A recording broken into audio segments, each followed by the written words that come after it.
It's Debbie Leach. I'm facilitating today. But as you can see on your screen, Beth Haysom had the idea about Kayak Friendly. And a couple of years ago started to identify places for kayakers to stay and not camp. So thanks for those folks that are staying inside to Zoom today. And the timing is because Beth is over in England taking care of her mom. So this was a good time for her to join in. We'll be recording the session today and talking about the Kayak Friendly website, so more people know about it. Getting your ideas on great places to stay that you can paddle in and out of. We have a small team of researchers already, so anyone else that would like to join in, that would be great. Anyone that can blog about their trip experiences, also fabulous. And we'll talk about club and group trip possibilities. So the folks that have been working on Kayak Friendly so far, Beth, me, BJ, Alan, who's hosting today, Norm, and Tony, who's our webmaster. Okay. So I have done a bit of a reach out to a number of other clubs. So if you're chatting or speaking up, let us know if you're from one of these clubs. And it's been good every time I've had a Zoom call lately. It seems like we've found another place to stay. So that's been good. So when I thought about Kayak Friendly initially, I thought, well, is it friendly to the kayaks? Like Freya puts her kayaks in the motel rooms in the Baja. That was a bit of a joke. But in BC, what we mean by Kayak Friendly is how you get there. You can get there by paddling, driving, boating in, or even putting your kayak on wheels and pulling up to the door. And Beth came up with the idea of what is a kayak friendly location, and it's, can you smell the ocean? And for kayak friendly places, you can take day trips from one place to the other or paddle from roof to roof. This is the website, which I can walk you through just to help you get familiar with that. And it's kayakfriendly.ca/welcome. So Dad, yes. Dad, do you think we should just expand a little bit on the smell the ocean and the criteria for what we include? Because Sure. we did have quite a lot of discussion on that, because it's tempting to use places that we've stayed and then driven to beaches from there, but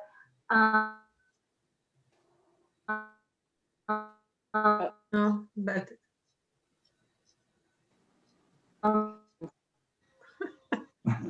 lost her already. Yeah. So maybe I can step in. So Beth is obviously having Wi-Fi problems. So the criteria we established is that the place had to be accessible from the water. There's lots of properties where I have found they're up on cliffs and they're not accessible from the water, or they're along the waterfront, but there's nowhere to stop in a kayak. So the main criteria, you've got to be able to access the place from the kayak and pull your kayak up on a beach or somehow put it in safe storage. Second is they've got to have accommodation, a bed, and welcoming accommodation. And the third criteria is food. Now, some of the properties have restaurants and can provide 3 meals a day. Others don't, but they're close enough to a property where you can walk to a restaurant and get food. So they're the 3 main criteria we picked to select places to put on our website. Mm-hmm. Oh, I didn't know about it.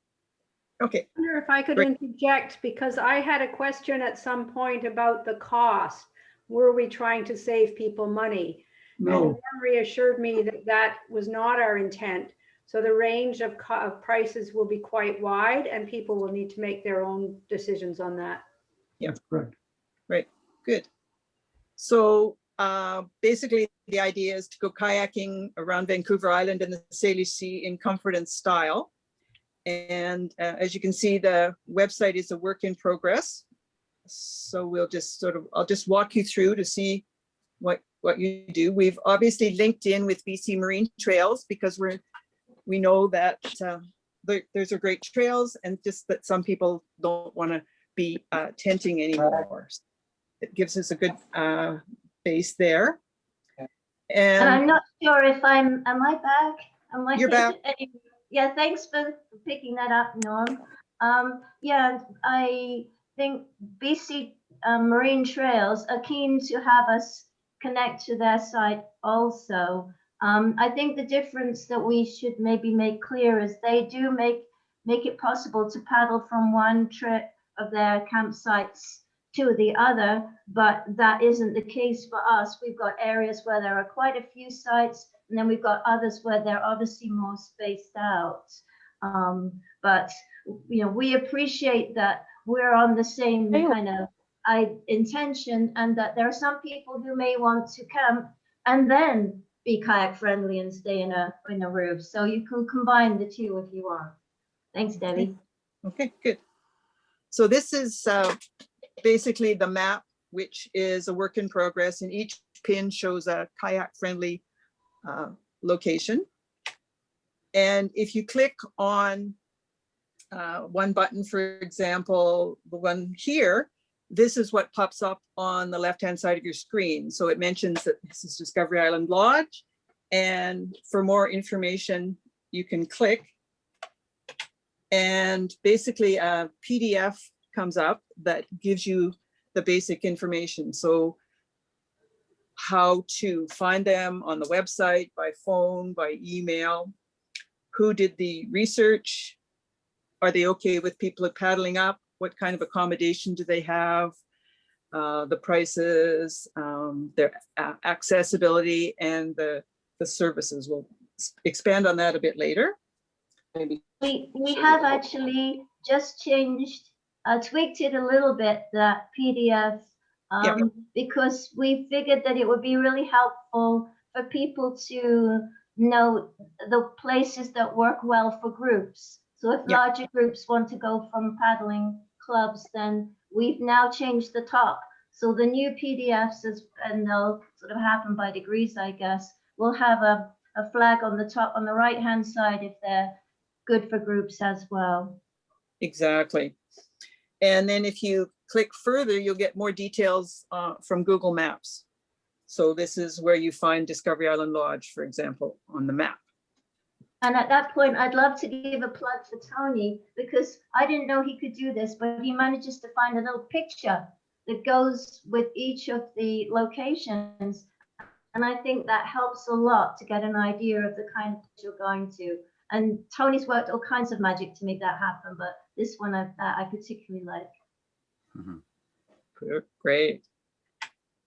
And as well, we've started taking some blogs basically from trip reports that have come in on our Cisco website, is what we've been using so far. But we've got a number of them that if you want to know a bit more about a place that from people's experiences, you'll see a little bit of a blog post. And then, for example, this is the blog post for Seashard Lodge. So a blog doesn't have to be a whole life story. It can be just some highlights and a trip, and you can explore further. In fact, the blogs, the more the better. And if people do make a point of doing that, it can act like a kind of kayak-friendly trip advisor. And you can point out good stuff and then things that maybe don't work so well for kayakers. There are quite a few places that will say to us, oh yes, it works fine. We're right by the beach, no problem. And then when you get there, you realize it's got like steep steps, or it's covered in bushes and you can't get it up, scramble up, so you have to go around somewhere else. There's just one place, Daffodil Lodge in Salt Spring, and she said, well, I don't know how easy it is to arrive here. And then she sent me a picture of people arriving on the rocks. So we've actually included her picture on the website listing so that you can see that is actually quite a tricky landing. So the more people that blog and tell us what it's really like, the better. Exactly. So Kayak Friendly started a couple of years ago, and now we're looking at getting places around the Salish Sea and Vancouver Island.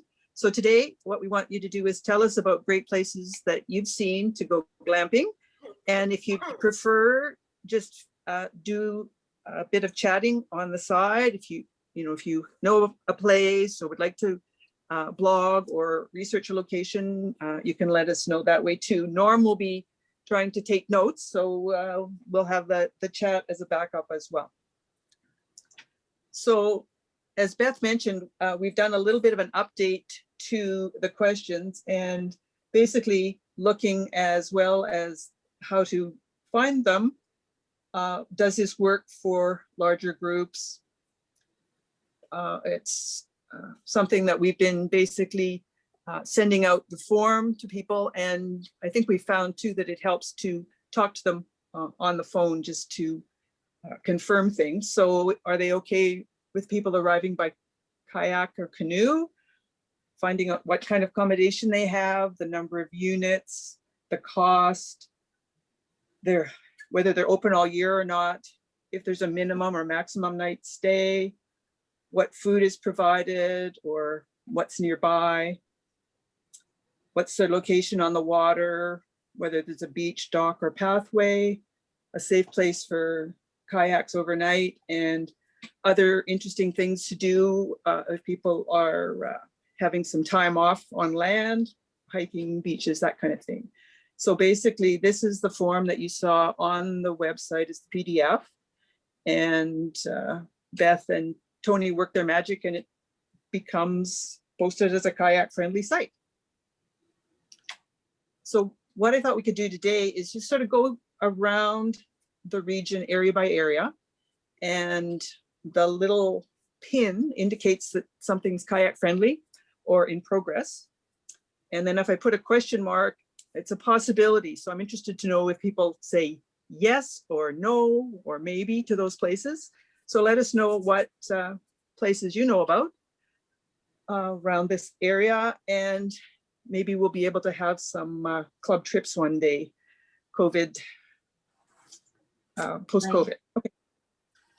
So the one area that really is a gap for us is Howe Sound and the Sunshine Coast. Does anybody know of places out of Seashell, Gibson's Landing, in that area? Is anybody familiar with the place? If not, we'll maybe just keep beating the drums and asking the folks at Pika and Ska BC that are on the other side. Can I say something? In Yeah. Tender Harbor, Uh-huh. there's a fisherman's marina, which has cottages. Obviously, it's a marina, so there's a landing place. You can actually drive to it, and it has cottages and sort of a primitive camping, which would be not a cheap place, but a possibility to explore Sunshine Coast or Tender Harbor and start to Jarvis Inlet. So that's one place I know about. Did you say that's Pender? Can you? It was in Tender Harbor, yes. It's called, what's used to call Fisherman's Marina. I think they changed the name, but it's a resort with cabins, camping, store is beside it. As I say, it's not on a cheap site, but there are possibilities from there. Super, thanks. It's you can drive to it. You can drive to it or you can kayak to it. Perfect. Well, that's great. That sounds great. Yeah, Pender Harbor is a really good spot. I've been in there many times in a sailboat, and it's a good place to paddle for sure. And there's lots of different resorts and properties in there. So I can take on just researching Pender Harbor. I can identify just using Google Maps a whole bunch of properties, and we can go chase them down. And I've made a note of your Fisherman's Marina as well. Yeah, it really helps to have a tested out place. That's great. Yeah, as I say, it's not cheap place, but it's definitely doable. And these days, people are willing to spend some money and have a comfort. So yeah, it's good. And as you can see, we didn't have anything last year for Lasqueti, and I sent a note out to the Cowichan paddling group, and they said, hey, one of our members just bought Lasqueti Island Hotel and Pub. So thanks to Shauna Kirby, there's a new kayak friendly place on Lasqueti. Texada and Savory, we've got a number of places. If anybody's stayed in those places and would be willing to write a blog or tell us yay or nay. Debbie, I was just going back to the Lasquidi listing. That reminded me that it is worth browsing some of the listings, because some of them, like like Shauna was letting us know that Kayak is staying there. They would be willing to take them out to the Jedediah Island if people wanted to paddle out around Jedediah. So they, there's little things on each listing, like under the notes, like the fact that you can take your kayaks on the ferry over to Lasquidi and things like that. So individually, it's kind of fun to browse listings like that and notice some of those extra little things that they do for kayakers. That was a case in point. Thank you. Great. Okay, go ahead. No, From my experience on Lasquidi Island, Jedediah is too far to paddle in a day, as he knows, and you cannot take a car. So if they are willing to drive you to the east side, then that's fine. Yes, that's helpful. Right. Okay, good. Has anybody had experience with staying on Texada and paddling from there? Okay. How about Savory? I've just camped on Savory. I haven't done any lodgings there. I actually stayed at the Sandcastle, and that was a case in point where it sounds like it would be right on the beach, doesn't it? But actually, we paddled over and we left our kayaks at the beach, but the owner of the Sandcastle drove down and picked us up because he's at the top of a cliff and it wouldn't be easy to get to his place from the beach. But he's very open to kayakers and he made it work for us. But that's the kind of thing you have to look out for. Okay, Norm, you got that one noted? Yeah, it's already up on our website with that information.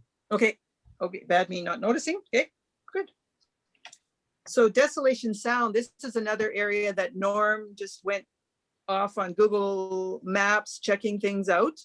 And a couple of them have become kayak friendly. Has anyone had experience staying on the land at Lund? Is Lund Resort kayak friendly?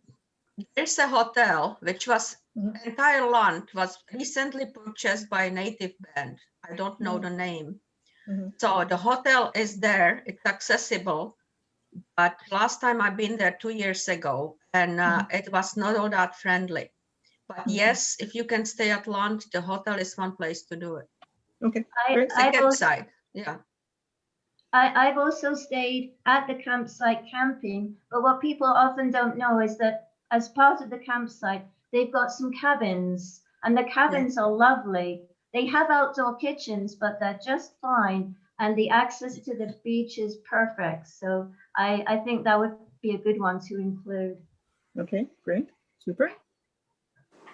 Okay, and some of the other ones are maybe a bit more wilderness resort, like Nanook and Clahoose and Blind Channel. We'll just maybe put those on the back burner. We know that Roger Graves, who's on today, has stayed at the Eco Lodge on Kinghorn Island with Alan Stevens. Any comments from you, Roger, on that experience? We've already got your blog up on the website. Okay, another okay, one. here I am. Oh, It took me a while to find the unmute. If anyone has any questions about that, they could contact me. I'd be happy to describe that. It's certainly a nice place, and gourmet food, and there are options. They have a water taxi system that will take you from either Lund or Oakover Inlet, or you can paddle from either side up to that resort area. Desolation Sound is quite a different environmental area than we're used to here on the West Coast, which is plus and minuses. And, I'd be happy to discuss that with anyone who's interested in it seriously. Yeah, the blog was very helpful. Thanks very much, Roger. That's great. Roger, was the water warm for swimming there? I'm sorry, Beth, say again. Was the water warm for swimming? It was at the time that we were there in July, and there was wonderful the phosphorescence in the water. Oh, So brilliant. when we went swimming when it was dark, it was great to have all that light swirling around you. It was beautiful. Oh, I Super. love that. Nice. That's awesome. Great. Ah, can't wait to get out there again. Super. So I More, just moved- if you want, like Mhm. I've been to Blind Channel, Okay. good place to be. Okay, if you want to go back to Blind Channel, Yeah. it's a place to be, but it's not that easy to get to it. So if they would pick you up from harbor somewhere, it would be easier. But once you get there, the cabins are beautiful and place is nice. And also, if you remember the Squirrel Cove, that was a good lounge place, but it's camping, right? Right. Right, camping. Okay. Okay, could I ask a question here? I just, Yep. it's Roger. I just discovered an option in Zoom of turn on original sound, which is supposed to be more high fidelity. But is my audio any different from the other people's at the moment? No, Oh, It's okay. very good though, Roger. Mhm. Because I'm finding the audio of many people very difficult to understand, even with headphones on. Mm. Okay, thank you. Okay. Yo. Okay. So blind channel is the possibility. Okay. Yeah. Blind Channel is very good. I've been there too in my sailboat, and it's a lovely location. But you need a means of getting there because it's too far to kayak from anywhere. But Blind Channel, I'm sure when I talk to them, I'll ask them if they have a boat that can go pick people up if they want to stay there for a number of days. Great. Super. Okay. Thanks so much. So we wondered about places up Vancouver Island, and we haven't really done a deep dive on that because we said, well, are they really interesting places that you would want to paddle to out of Corksville or Qualicum, for example, that are interesting and 5 to 10 miles between places? So we'll take people's recommendations, but other than that, we weren't going to do a lot of research on places like Bowser, Union Bay, those up Oyster River, etc. So is there any anybody that thinks there's a stellar place, Parksville, Qualicum, or Up Island that should be included? I would say that obviously the places around Denman Island and Comox we're planning to include, we are including, but to me, everywhere from Comox up to Campbell River is not a really great destination. I mean, if you live there, you have to kayak and put up with it, but it wouldn't be somewhere you'd make a special trip just to explore the coastline.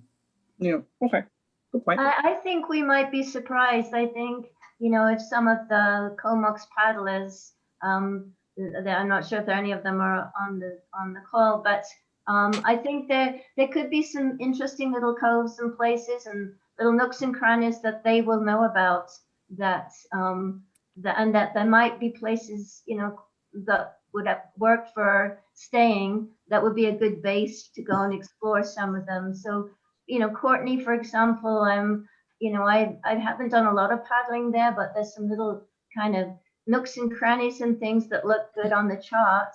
And I sort of feel like if we can stay open-minded and if people there can suggest some place, or if people paddle and notice somewhere, or even if they're driving up the island, they notice somewhere, I think there may be some people that might be wanting to check that out too.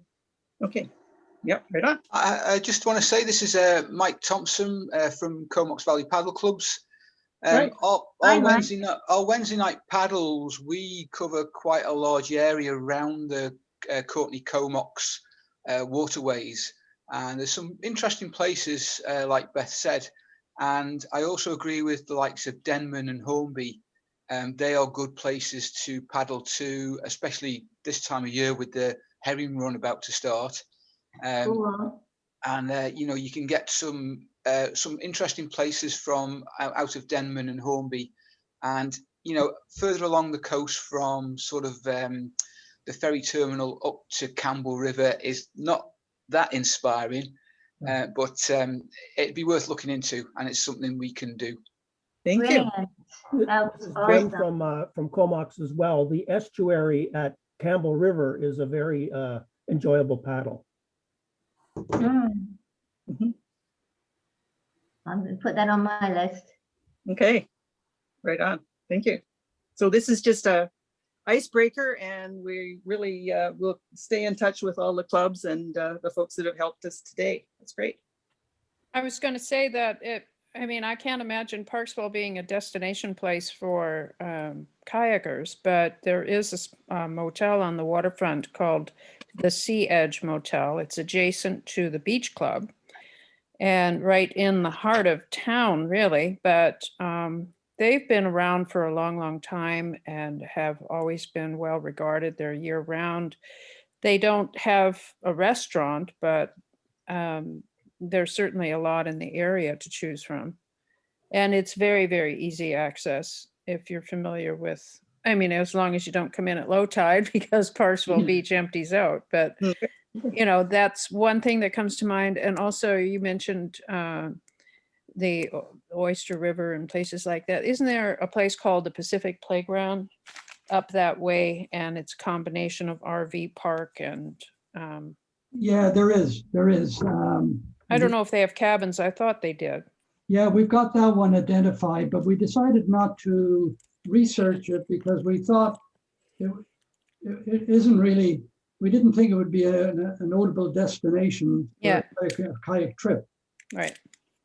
But and now it reminds me that when I've gone up for the folk festival in Courtney, we've stayed at a couple of places that are on the beach, and they would be lovely places to stay and paddle from, bearing in mind the suggestions that Mike and those guys were making. So I think I don't mind taking that on to do a bit more research. Perfect. Maybe, you know, in contact with them, they can make some suggestions too. Perfect.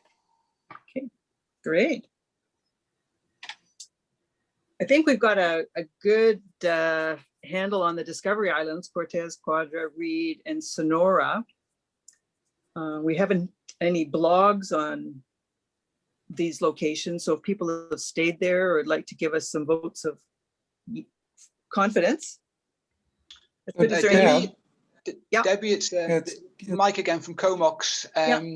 On Cortez Island last year, we did a few stays at Hollyhock. All right. It was a nice camping sites. They would allow, last year they were allowing you to basically camp and cook in the woods. This year they've changed the rules. So what they're offering now is they're offering campsites and 3 meals a day. We've just booked for July later this year. I can do a slight blog on a Hollyhock on Cortez as well. Okay. That would be really great because they do also have cabins, don't they, at Hollyhock? They do, yeah. We found that the cabins, it's now a minimum of 3 nights stay, but the cabins were sort of looking at around about $700 per person, but that includes your breakfast, a lunch, and an evening meal. We had the evening. Well worth it from Hollyhock. Their food is wonderful. Oh yeah, we had the evening meals last year, and they were superb. So, like I say, I can do a little blog about that. And right on. If I'm over then, as I say, I'm going to be over there the 16th of July, so I could take one of the forms over and get that filled in as well. Sure. We can do it ahead of time, Mike. We can do it by email or phone them up. Yeah, we might get, that sounds worth getting on the site for sure. I didn't know if they would be that keen on kayakers, but that would be great. It's a good look. No, they were really, really helpful because they allowed us to take the car down to the beach to unload. Wow. It's only a matter of a few hundred meters, but it helps. And the beach, the beach launching is superb around there. And you can get to many places over to Twin Islands and all around the area. So it is a really nice place to camp. Good. Before you jump slide, Debbie, I'm Okay. just laughing. I'm laughing at Sonora because you have to tell everyone that they'll need to give an arm and 2 legs to stay there. That's right. Yeah. Yeah. Oh, we've got places more expensive than that. Well, and sometimes, Deb, you know, it's, yes. can you hear me? It's Gary. Hi, Gary. Hi, Jane and I stayed at a place a few years ago in Harriet Bay called Buttercup Beach House. On Quadra Island in Harriet Bay. And it sleeps 4, and it's very easy to get off the beach with your kayak. There's a grassy area where you can store your boats. They have basically a sort of a twinned building with laundry facilities and a full kitchen. So I think it'd be quite convenient for a small group. Sounds Okay, lovely. Actually, we have that one on our list, and I've sent them emails, but I never got an answer from them. So I need to follow up. Okay. Perfect. And actually, the Harriet Bay Inn is fantastic. They're really great. It's such a lovely traditional building, and the food they do is really good, and their location is awesome for launching too. So can I comment on like God Harbor, back to God Harbor? It's extremely busy in the summer. You have to book almost a year ahead. That's correct. They have campsites, they have cabins, but in the summer, it's almost filthy place, I have to say. Gorge Harbor is already fully booked right through to 2022. And now, as you hear or not, our club is going to Taku Resort, which is just a walking distance from Harriet Bay. It's a full-scale marina, motel, has a common place, and you can rent as many units as you want. Right now, we have 25 people booked. So if the COVID lets us come, we will definitely report on that one. I've been there twice. Yeah, can you It's repeat the really- name of the place because I didn't catch it? Taku? The middle one. Resort. Yeah, Sorry, I didn't get the name. Taku. It's the middle one in the list there. Oh, we have KKU. that one. Yeah, we've got Taku. Taku. And it's Yeah, that's really, cool. anyway, we will report, but I've been there twice with the hiking group. It has a beach, it has full accommodation, although you can load your kayak. I mean, it's a marina. And if you don't want to stay there, we will drive our kayaks to different places on Quadra, which you cannot access any other way. Yeah. Can you please write a blog about it, Yitka? That would be awesome. Okay. Yeah. See, as I say, I want to wait until we come back to get you more pictures and get more. Perfect.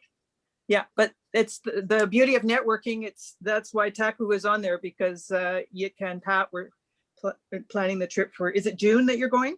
No, you're doing in April, hopefully. April. In a month. Good luck. Okay, right on. Great, excellent. So Broughton Archipelago and Johnstone Strait, lots of places that we found online, and some of them haven't been getting back to us. But the Echo Bay Marina and Lodge, for example, is now run by First Nations, not Pierre anymore. So that could be a change of flavor. So, No more Santa Claus. maybe not. So if anyone has experience staying in any of those places or other places, let us know. Those were just names that came out of a hat, basically, that looked like they'd be good ones. I'm sort of kind of biting my lip here because we stayed at the Paddler's Inn. It wasn't necessarily the best experience we had with the host, but the location is fantastic and it's around the corner from the Echo Bay Marina. So if they're getting up and running, then I would recommend trying them because we had a look in their cabins, which were pretty nice at the Echo Bay Marina. So you've got some choices there for sure. Just I want to say on and Alert Bay, on Sointula, there's really not much kayaking around Sointula. It's not easy accessible for kayaks, and basically the shore is flat, not all that interesting. Hmm. Okay. That's good to know. Cluxevi Resort, just to let you know, they have a wonderful restaurant there, but they are not close to being able to walk to any shops or anything. So it's just their restaurant, and they do have cabins as well as RV sites, and the cabins do have cooking facilities. But if you're looking to say eat at their restaurant, but also maybe get something somewhere else, that isn't an option. What's that I place? don't think that matters. If you kayaked in. Sorry, what's the name of that place again? The Port McNeil. Cluxevi Resort. Oh, yeah, okay. Yeah, it's not actually right in Port McNeil. Cluxevi Resort is between Port McNeil and Port Hardy, but it's right on the ocean. So if you're doing a trip where you might be going from, say, Alert Bay, and then you're staying overnight in Sontula and then making your way up, it's a perfect spot. Yeah. That's And the cool. restaurant food is fabulous.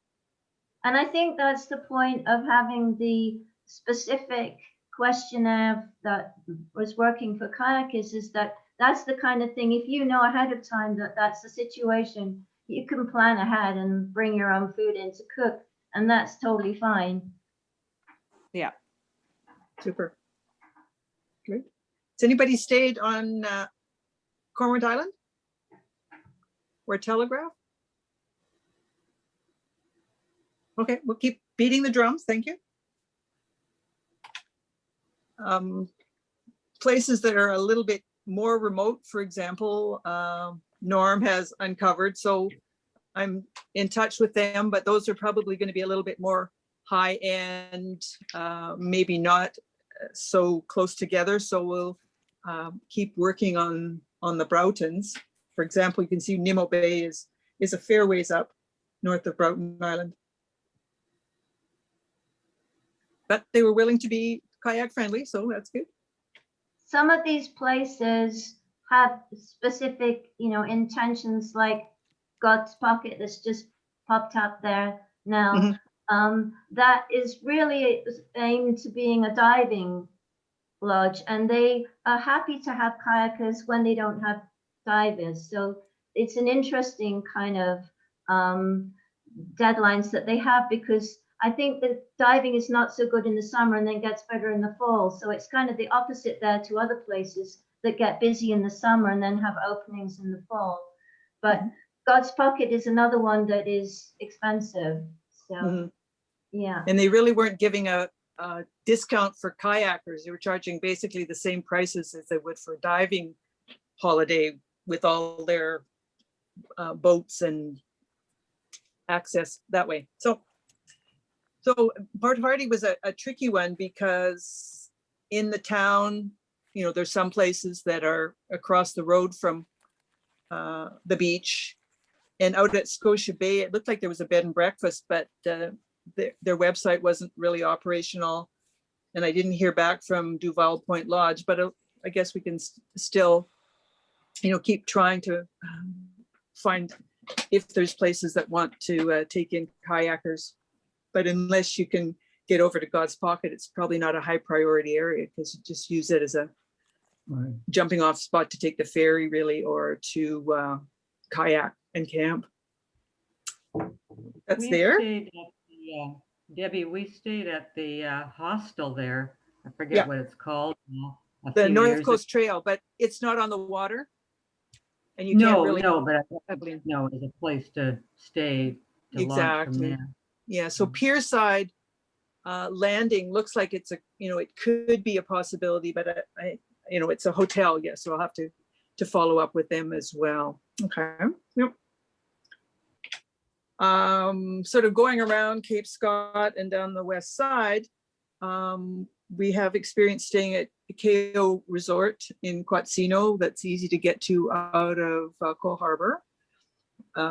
So that's there. Has anyone stayed at Winter Harbor in Dick's last resort?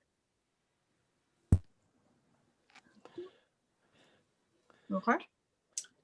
Just going backwards to the Broughtons, there's a new development in a place called Buddy Bay Campground. Have you heard of that? Nope. Okay, so that's just see if I can find the information quickly. Sure. Actually, I haven't heard of Buddy Bay myself, but it's the First Nations name is quite long, but I could send the information to you. It's Super. It's construction of a kayak accessible Buddy Bay campground. Yeah, So, Paul, and it's a grant they just received from the government. So, Okay. we're looking for places where you can stay without having to camp. stay without having to camp. Yeah, we're looking Yeah. for accommodation without camping. Okay. Okay. So possibly they might decide to have cabins too. Mhm. And if they do, then that totally makes them Sure. inclusive Perfect. for us. Do Yeah, they have so- cabins, yeah. Paul? So do Paul, they if you could find that part out, would be great. Sure. Thank you. Yeah, thanks, Paul. Yeah. Now I had great hopes for Kayukut in the Sound, but basically everything that I found is on Walters Island. So it's just one location, and I'm not sure how far people want to paddle. It's there's no real destinations to paddle to. So But you know, Debbie, that Mhm. that could be, unless they're all clumped together, is that when I originally started Kayak Friendly, I was hoping that there would be possibilities for kayakers to paddle from one place to another. So if they Mhm. kayaked around the island and stayed in a couple of those places, for example, sure. try them out. That could actually be fun. Mhm. But Yeah. if they're all clumped together, that wouldn't work so well. Yeah, but there's a range of prices and Yeah. variations. So yeah, so Kayukut we've sort of covered. Nootka and New Chatlets, we have some recent experience there, and had some blogging happen. A couple of the places that I don't have experience with, Nootka Island Lodge. And has anyone stayed at Uquat in those cabins? It's tricky right now with COVID. Not everybody's responding as we've emailed the lodges, and I guess we'll do some follow-ups later on.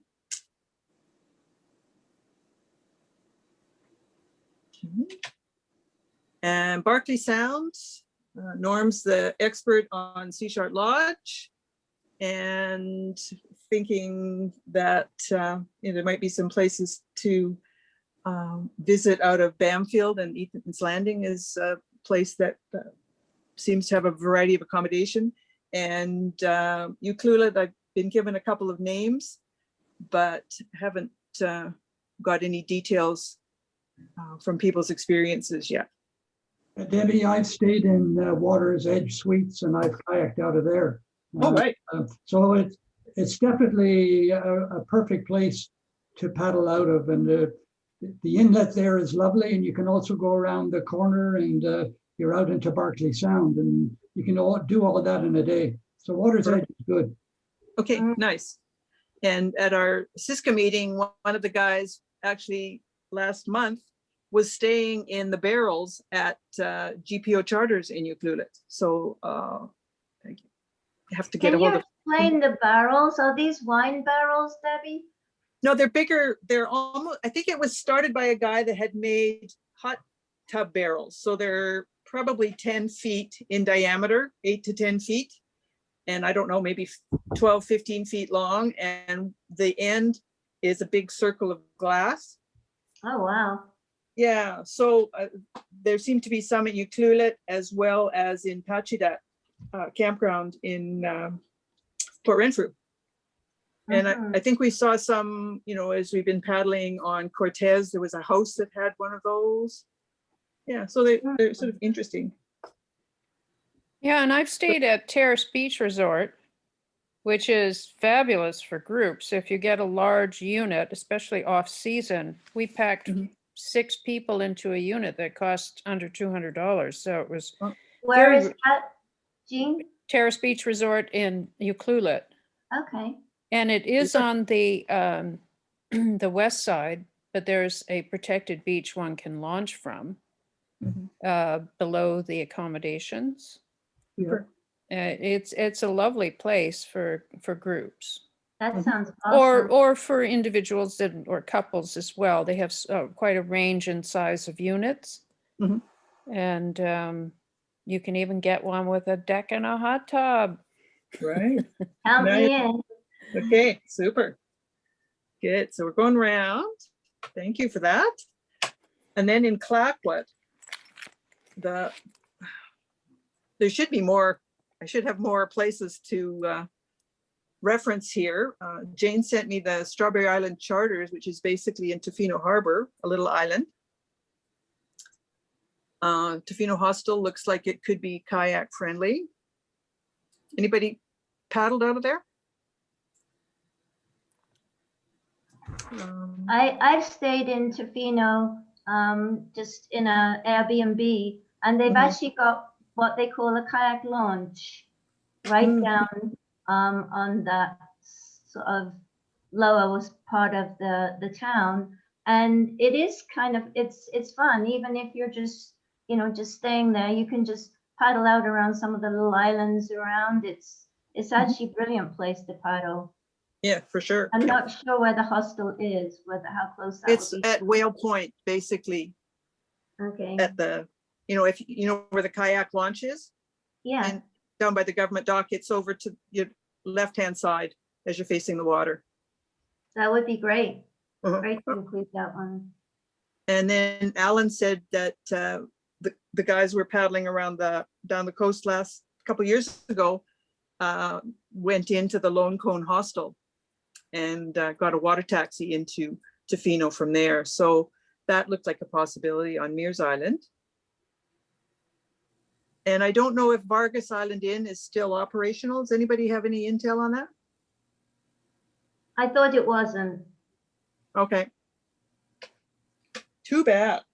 Yeah.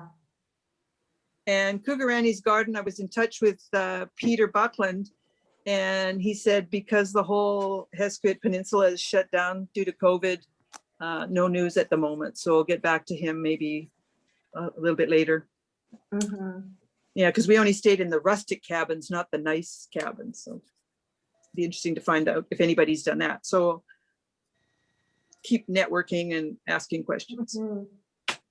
Debbie, just a quick question. I'm just wondering with JF being over in Tofino and Yuki, whether it would be good to maybe approach JF, because I would imagine that he has a lot of contacts over there. Oh, perfect. Yeah. Good idea.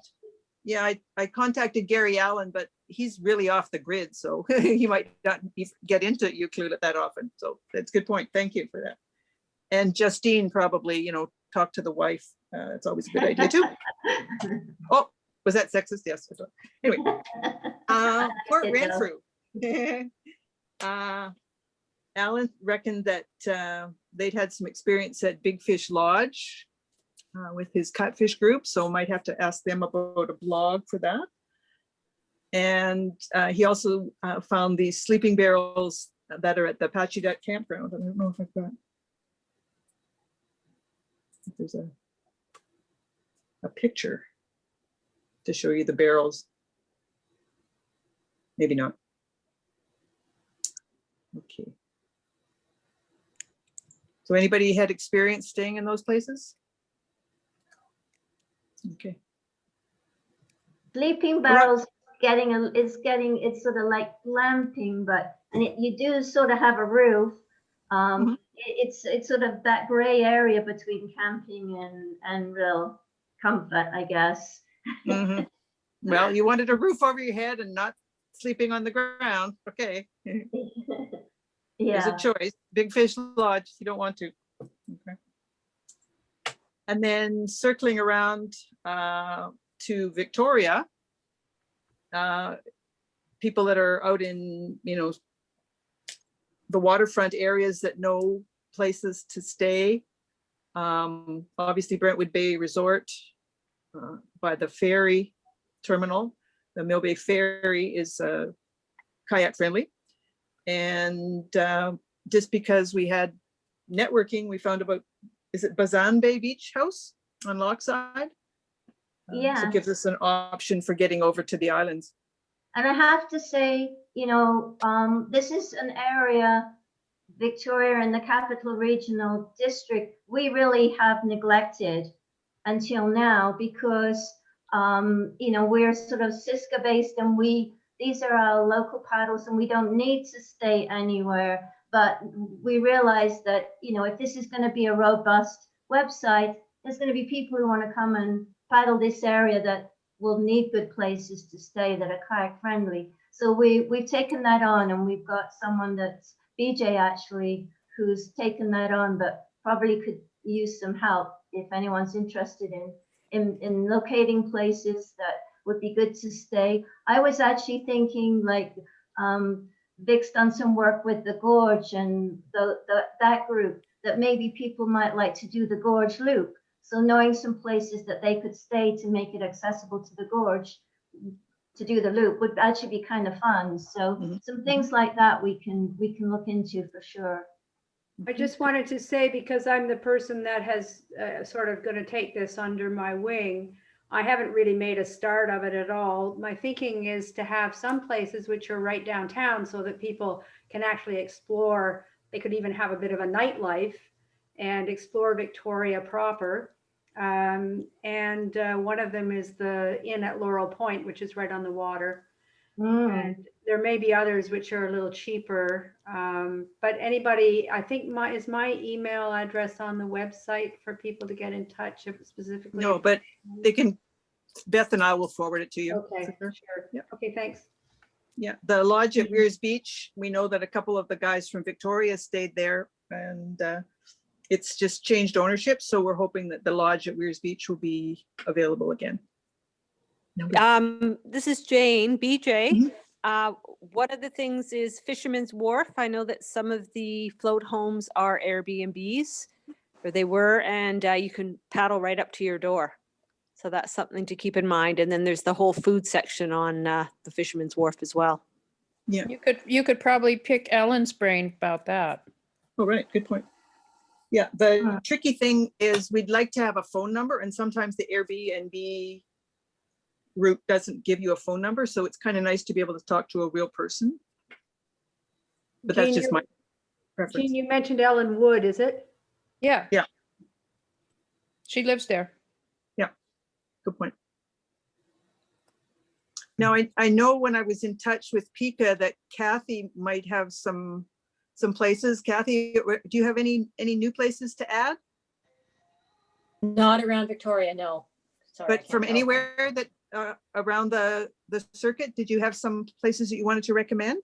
Has anybody talked about God's Pocket Resort? Yeah. A little bit, but tell us what you know. Oh, well, I've been there 5 times, so, or 4 times. Next time it'll be my 5th, and I'm going to hopefully do that next year. Phenomenal place to stay. They treat you like royalty. You have rooms with double or a queen bed and a twin bed and their own private bathrooms. Beautiful place to kayak out of, and you can reach a lot of locations from that spot. Super. So it costs, What have you? last time I did it would have been, trying to think of when now, with COVID, I've kind of lost a year. Probably 3 years ago now, and it was around $2,000 for the water taxi from Port Hardy to God's Pocket, and then back at the end of the week. Woohoo. Wow. And How they did do you everything. found the best way to get a hold of God's Pocket? That's one thing that some of us that were looking to do a trip there were having difficulty getting responses from them since they've had new owners. Yeah, Bill and Annie, of course, sold, and they have new owners, and their email address is info@godspocket. Hang on a second, let me just check, because I've got an email from them in my email basket here. What is it? Have you talked about Telegraph Cove? Yeah, tell us. We don't have anybody that's had experiences with Telegraph, so sure. Okay, hang on. I'm just looking. I can't find the email I have. I think it's in info@godspocket.com is the address, and they were responding very quickly to my emails. The problem is you need to go there to see Browning Wall and the really phenomenal undersea life. You need to be able to paddle during low tide. And there's no tide charts out for 2022 and beyond. So I haven't booked for 2022. I hope to in the near future. Telegraph Cove, I mean, they have a camping facility. They have lots of really cool cabins. You'd have to leave your kayaks locked on your car because there's no place to keep them there. But again, it's right on the water. You know, if you're not afraid of crossing Johnstone Strait, or you can just paddle up and down Vancouver Island as well. Kathy, do you have any location in particular that you've stayed at? What do you mean? At Telegraph, is there a place to recommend? Oh, Telegraph Cove Resorts, telegraphcoveresorts.com. And, you know, you just book the cabins based on how many people you have in your group. Okay. Kathy, would you be willing to write us a blog about staying at God's Pocket? Absolutely. Yep. Thank you. I can do that. That'd be great. Thanks. And I'll include their current contact information in there as well. Thank you. Nice. So Telegraph Cove Resort, that's good to know. And I'll include some information about that as well. It's a bit pricey as well, but again, you know, the historic features are pretty phenomenal there as well. Perfect. And their mussel supper is amazing. Exactly. Yes. Good. Yeah, we always stay at Telegraph Cove the night before we get taken into Paddler's Inn.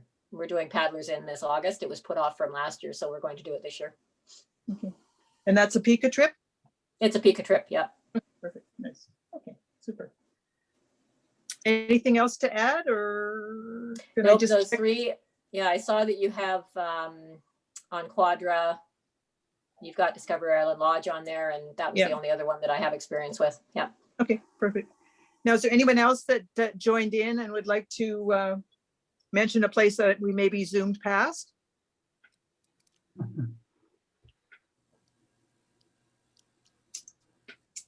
Okay. Good. So at the bottom, we were thinking maybe there's some place on the website that we could have another page that talked about places that would be good for trips, for groups or club trips. And, you know, some of the things that are on this slide are, you know, give you an idea of the number of people that they could accommodate, whether there's a way to get there if people didn't want to paddle, if there's a water taxi or a ferry or whatever. And then just some of the questions that we might drill down to when we know it is a good place for groups. And looking at the different features. So if people had some comments on that notion. Debbie, what does 2 per room except DIL mean? Discovery Island Lodge, sometimes there are more than 2 people in a room. Some of them are dormitories. So for everywhere else except family Discovery rooms. They have family rooms at Discovery Island Lodge, and they also have a cabana where they can have 2 couples staying, or couple and 2 other people. Yeah, but in non-COVID times, 20 is about as many as you can get around the table. Yeah, we'll have to drill into this some more offline, Debbie. I see some problems with this table. Okay, sure.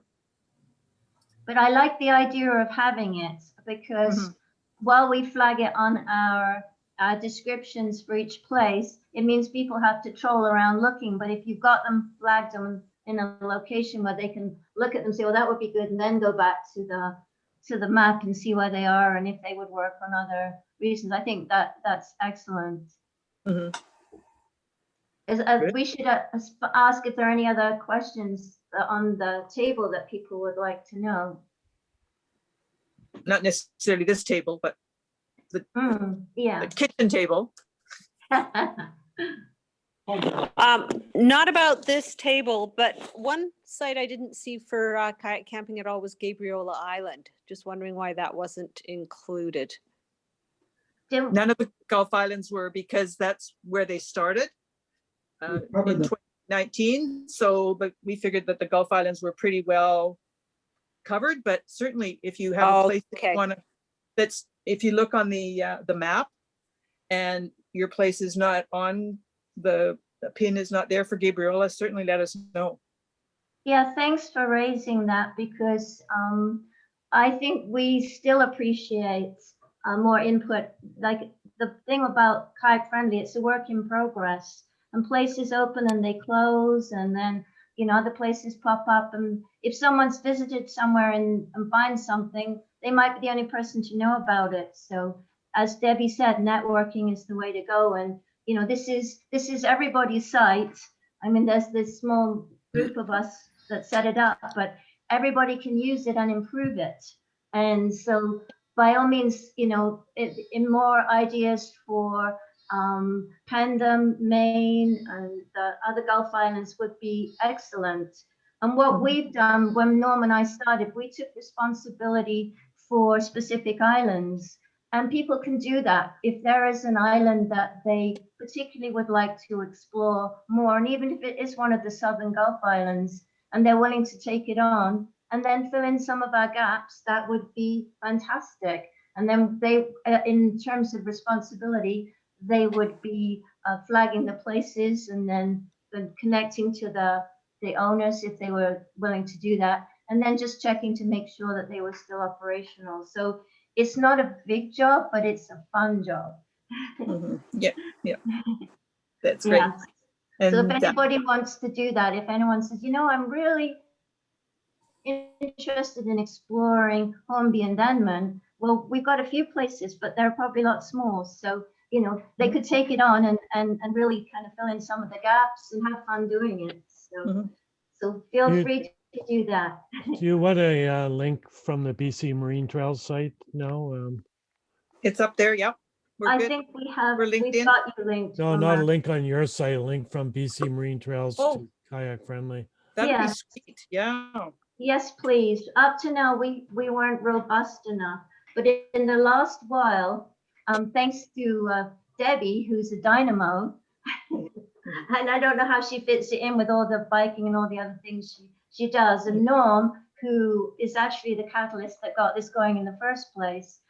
We've really got a really good, robust site now. So we're ready for prime time. So yes, please. Yeah. How about in terms of tourism associations, do you want, say, Tourism Association of Vancouver Island to know about you, or? Yes, I'd say everybody, I'd say the wider this can be disseminated, the better. So people who are looking for how to do kayaking trips around Vancouver Island, they won't find a better site than this to identify properties that are. Yeah, I know there's a main contact on Salt Spring Island and tourism. And I talked to Tourism Vancouver Island quite a bit. I mean, BC Marine Trails doesn't do the tourism end of things, but on the other hand, we like to promote, say, the Gulf Islands Marine Trail more, and considering getting more signage up, for example. But just like your group, we have, so many resources and we can do so much, and then we stop there. But so we stop at tourism.